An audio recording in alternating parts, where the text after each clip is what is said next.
We just want to know what happened and why our baby didn't come home. Nolan was always taught to stay with the group. If you be with me, you come back with me.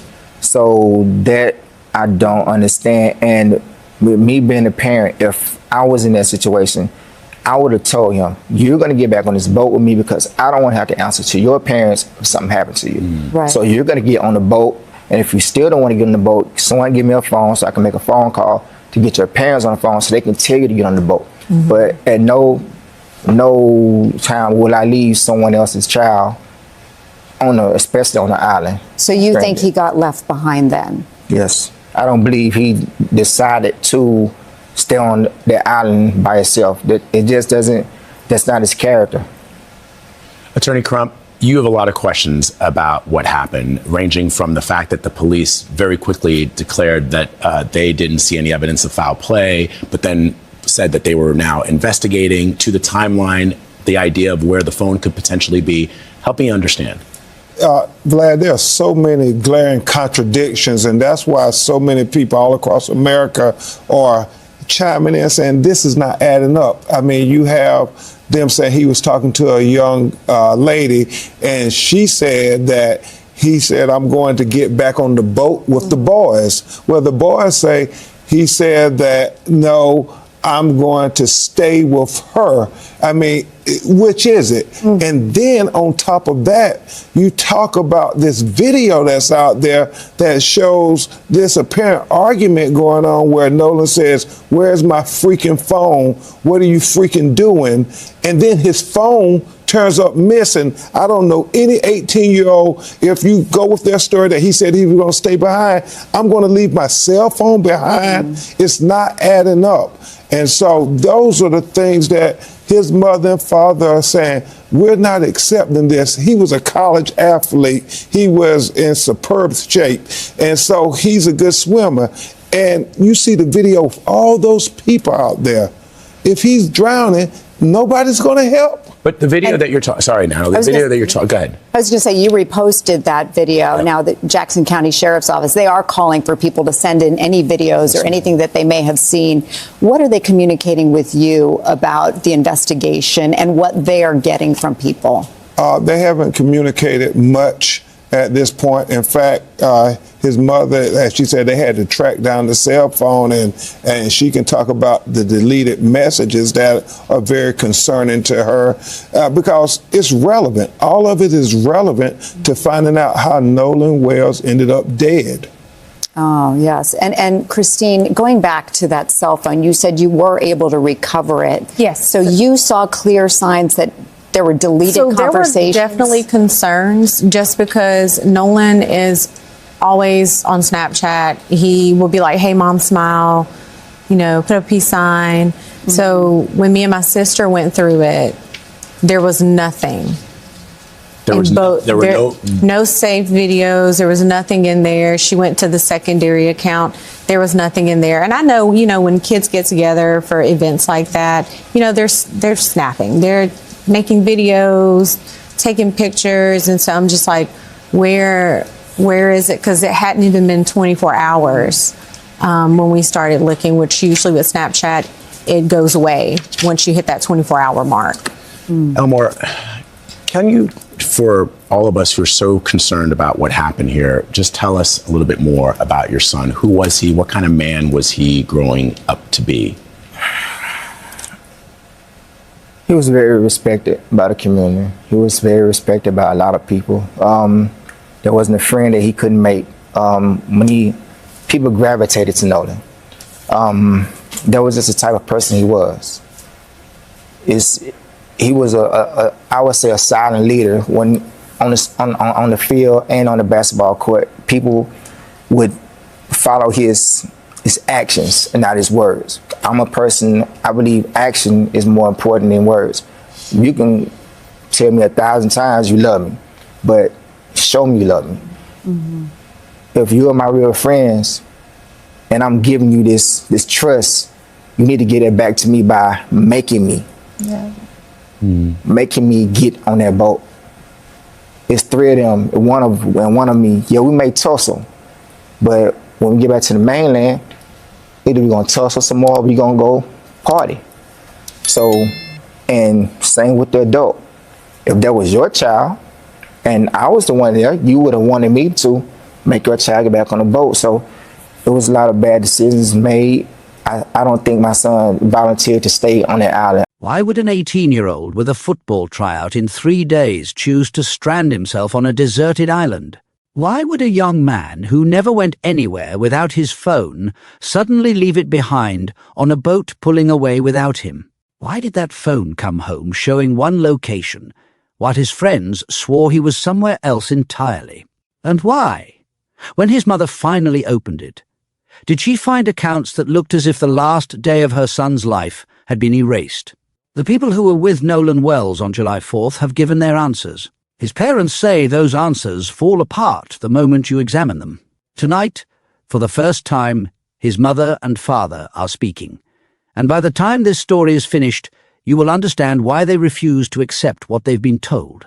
Because when you line up every statement, every timestamp, and every contradiction side by side, a picture emerges that almost nobody covering this case has fully assembled, and that complete picture is exactly what you're about to see. Before we go any further, if you believe families like this one deserve real answers, take 1 second to like this video and subscribe to True Crime Vic, because your support is what allows us to follow cases like this one all the way to the truth. Nolan Xavier Wells was 18 years old. He grew up in Ocean Springs, Mississippi, a coastal town where he became the kind of young man coaches build programs around. At Ocean Springs High School, he played multiple sports. And after graduation, he earned a spot as a wide receiver at Southwest Mississippi Community College, where he was entering his sophomore season. His head coach described him as humble, hard-working, and deeply loved by teammates, a player whose character spoke louder than his accomplishments. His father calls him a silent leader, someone other kids followed because of how he carried himself, not because of anything he said. He was studying general business. He would have turned 19 in August. On the night of July 3rd, Nolan stayed over at a friend's house with a group of boys he knew well. His car stayed parked there. His keys stayed inside. The next morning, Independence Day, the group launched a boat from a private dock near Ocean Springs and headed roughly 10 miles offshore to Horn Island, a remote barrier strip with no facilities. No drinking water, no staff, and no way on or off except by private vessel. According to his mother, Christine Wansley, this exact trip had happened before with this exact group, without a single problem. She wasn't given a return time, and she wasn't expecting one. His father, Elmore, has explained that the family saw the outing as a final stretch of freedom before football consumed the calendar again. Nolan was due back on campus soon, and according to his family, he had a Division I tryout scheduled for the Monday after the holiday weekend. A focused kid, a full future, every reason to come home. He never did. Around 3 o'clock that afternoon, Nolan was seen on the island for the last time, wearing blue swim trunks and sunglasses, reportedly talking with a young woman near the north end. At some point after that, the boat he arrived on left without him. The family of one of the boys on board has publicly stated the group departed around 4:30 because the vessel was taking on water and having trouble with its bilge pump. What is not in dispute is this: 3 friends returned to the mainland that evening. Nolan Wells did not. For hours, his mother had no reason to worry. Christine has said her son sometimes stayed out late with friends, watching movies, enjoying a party, and a quiet phone on a holiday didn't alarm her. What alarmed her came at exactly 11:07 that night. A call from Warren, one of the boys who had been on the boat. She has said her heart dropped the instant she saw the name, because Nolan's friends simply did not call her directly. Around that same hour, the United States Coast Guard confirms it received a call from one of Nolan's friends. The Coast Guard has declined to share what was said, stating only that the call did not require its assistance. Sit with that timeline for a moment. Nolan was last seen at 3 in the afternoon. The first calls about him came 8 hours later, in the dark. What happened next moved fast, but in fractured pieces. Christine reached out to a close friend whose sons had grown up playing ball with Nolan, and those boys checked his Snapchat location. Christine, meanwhile, opened Life 360, a tracking app she'd installed for her son's safety. The two apps told two different stories. One placed his phone back on the mainland. Yet Warren had just told her Nolan never came back with them.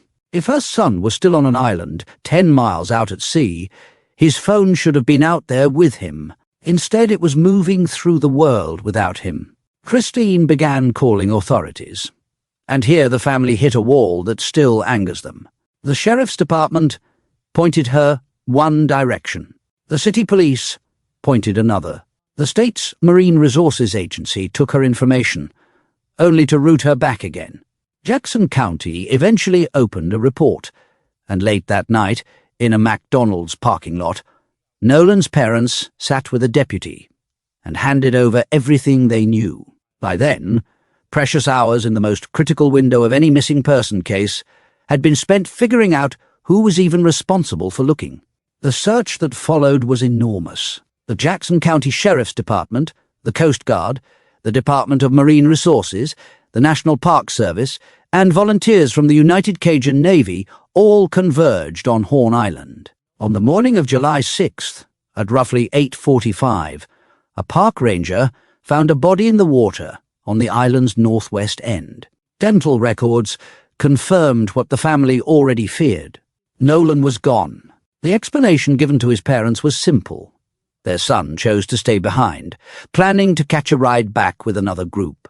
Christine's response has been absolute. She raised Nolan under one rule: if you leave with a group, you return with that group. She has said that if the roles were reversed, she would have put someone else's child on that boat, no matter how much he protested, even handing him a phone to call his own parents first. Elmore's answer runs even deeper. He spent years telling his son never to split off from his friends, never to wander after a girl he'd just met, warning him that one day he'd be grateful for the nagging.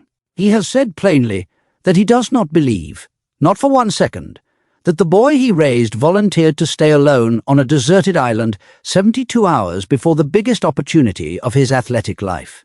In his mind, 3 friends and 1 holdout means 3 friends who make sure that one gets on the boat, with his phone, with his belongings, even if there's friction in the moment. Now, an important truth must be stated clearly. Right here, at the height of this story's tension. No one has been arrested. No one has been charged. No one who was on that boat has been accused of any crime by any investigator. The young men have cooperated with the sheriff's department. They've been interviewed, and every human being in this account is entitled to the presumption of innocence. The autopsy results, including the cause of Nolan's death, remain pending as officials await toxicology. Those facts matter, and this channel will never pretend otherwise. But the questions his parents are asking deserve to be heard too, because according to Christine, the very first version of events she received contained something strange. She was told Nolan stayed behind for a girl whose name, she was told, was Katie. Yet in that same conversation, she says she was also told that this girl was herself unaccounted for, a stranger nobody in the group could identify. The entire explanation for why her son remained on that island rested on one person, and in the first telling, that person was a ghost. Attorney Ben Crump, now representing the family, has pointed to a deeper conflict. The young woman reportedly said Nolan told her he was heading back to rejoin the boys, while the boys said he told them he was staying with her. Both statements cannot be true, and the phone that came home without him, was holding a secret his mother discovered within 24 hours. What she found inside it, what a viral video allegedly captured him shouting on that boat, and why famous names across America have now stepped into this case, is where this story goes next. If you want the answers, make sure you like this video and subscribe to True Crime Vic, so you never miss part 2 of Nolan's story. Because his family is still waiting for the truth, and so are we. When we left off, Nolan Wells' parents had rejected the only explanation they'd been given, and a stranger named Katie sat at the center of a story nobody could confirm. But the questions in this case don't end with a name. They continue with a recording, a phone that came home hollow, and a photograph that his mother says contradicts an official document. Some of the loudest voices online tried to drag this family into a different argument first, questioning why. Their son was even part of that friend group. Christine Wansley shut that down completely. She said she and Elmore would never teach their children to reject a friendship over the color of anyone's skin, that Nolan's heart was big enough for everybody, and that the love pouring in from his friends proves exactly how he was raised. If anyone takes issue with that, she said, the problem sits with them. The family's focus has never been on who was on that boat. It has always been on what happened during the hours after it pulled away. And that is where this second chapter begins. Because before you hear what was found on Nolan's phone, and what may still be recoverable from it, you need to understand why his mother believes someone touched it before she ever could. If you're just joining this story, tap that like button and subscribe to True Crime Vic right now, because this channel follows cases like Nolan's until the answers arrive, and you don't want to miss what comes next. Start with the video. A clip circulated widely online, reportedly capturing an argument on or near Horn Island that day. Attorney Ben Crump has described audio in which he says a voice, one he believes belongs to Nolan, demands his phone back, asking someone what they think they're doing with it. Here's where honesty matters more than drama. Crump's own certainty has shifted between interviews. Pressed directly in one appearance about whether the voice had been confirmed as Nolan's, he stepped back, saying only that kids were talking and an argument was clearly happening. In a separate interview beside the parents, he spoke with more confidence, describing the audio as identified by multiple people who knew him. So the identification remains an open question. What sits beneath it does not. Accounts consistently point to some kind of dispute that day, one that appears connected to a cell phone. The Jackson County Sheriff's Office has never confirmed a fight took place. Yet that same office publicly asked anyone on the island to submit original, unedited photos and videos, specifically mentioning footage of alleged altercations involving Nolan. Hold those two facts beside each other. Investigators say they found no evidence of foul play, while simultaneously requesting recordings of a confrontation they describe as alleged. Both statements can technically coexist. His parents simply want to know how. Then there's the water itself. Crump has emphasized that Nolan was a college athlete in superb condition and, according to his family, a capable swimmer. His point isn't that fit young men cannot drown, they can, and fairness demands we say so plainly. Rip currents, exhaustion and panic overwhelm experienced swimmers every single summer, and Brian Trasher of the United Cajun Navy, who helped lead the search, has pointed to a powerful current in that exact stretch of coastline as a genuine possibility. The National Drowning Prevention Alliance notes that drowning is often fast, silent, and nothing like what people expect to see. But Crump's deeper question survives all of that context. This was a public beach on the 4th of July, crowded with boats and swimmers. If Nolan struggled in that water in daylight, no witness has yet come forward describing a young man in distress. On the busiest beach day of the year, his final moments apparently happened in front of no one. Now, the phone. Christine has described her son's relationship with that device almost as a family joke, his hand practically attached to it, constantly sending her selfies, a peace sign, a smile, small check-ins throughout any given day. So when the phone finally reached her, she and her sister opened it, expecting a record of his last afternoon. They found emptiness. No saved photos. No saved videos. Nothing from the entire day. They checked his second Snapchat account. Empty as well. And the timing is what troubles her most, because they searched before 24 hours had passed. the window in which unsaved Snapchat content normally still exists. If anything had been created that day, it should have been sitting right there. It wasn't. The family now believes both Snapchat content and regular text messages were removed before the phone was returned, and Crump has said forensic experts are working to recover whatever once existed. Here is the part that should give every viewer hope rather than despair. Deleting something rarely destroys it. One legal analyst discussing this case explained that he had personally helped prove a murder using recovered deleted texts, because deletion typically hides data within a device rather than erasing it. Beyond the handset itself, messages pass through carrier networks, and app companies hold their own records. Snapchat's parent company has already stated publicly that it stands ready to work with law enforcement on this investigation. Whatever happened on that island, the digital trail may still be waiting. Christine has also described a smaller discovery that shook her confidence in the early paperwork.